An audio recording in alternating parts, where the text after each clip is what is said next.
Sa harap ng maraming tao, ako ang laging masaya. Laging may ngiti, laging may kaya ko, laging may ayos lang. Hindi nila alam ang ngiting yun ay sanay na sanay ng magsinungaling. Hindi nila alam na bawat tawa ko ay tinahi na ng pagod. At bawat biro ay pantakip sa luhang ayaw pumatak habang may nakatingin. Ako yung taong malakas sa paningin, pero pag uwi, pag nagsara na ang pinto, doon bumibigay ang tuhod, doon humihikbi ang dibdib, doon ako umiiyak sa sulok na parang batang walang masandalan. May mga gabi na ang tanging kausap ko ay kisame. At ang tanong ko lang ay, hanggang kailan kaya? Hanggang kailan kaya magpapanggap na buo pa kahit araw-araw may nababasag na? May mga umagang ayaw ko nang bumangon pero bumabangon pa rin. Hindi dahil malakas ako, kundi dahil wala akong magagawa rito.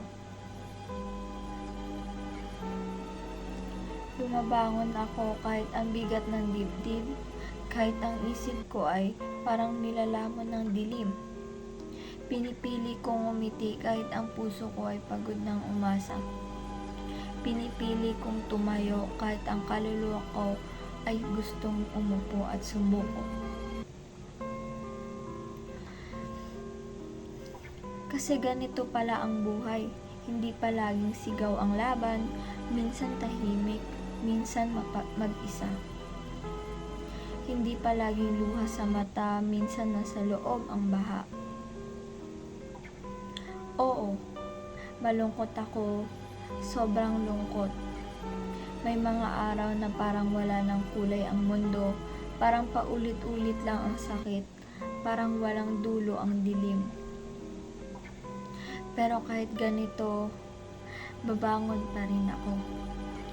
Hindi dahil na ang sakit, kundi dahil ayokong ang sakit ang magdesisyon kung sino ako.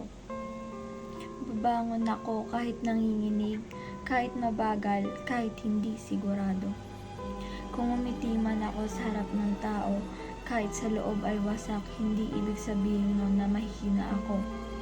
Ibig sabihin nun, pinipili kong mabuhay kahit masakit. Pinipili kong huminga kahit mabigat. Pinipili kong umasa kahit paulit-ulit akong nadadapa. At kung may mga taong mga katulad ko na marunong umiti sa harap pero umiiyak sa likod, hindi kayo nag-iisa. Ako po si Iza P. Aguilar, isang taong masaya, isang pusong basag, isang kaluluwang maraming sugat. Pero buhay pa, humihinga pa at patuloy pang lumalaban sa buhay. At habang mahining na pa ako, pipiliin kong bumangon, hindi para patunayan sa mundo, kundi para iligtas ang sarili ko.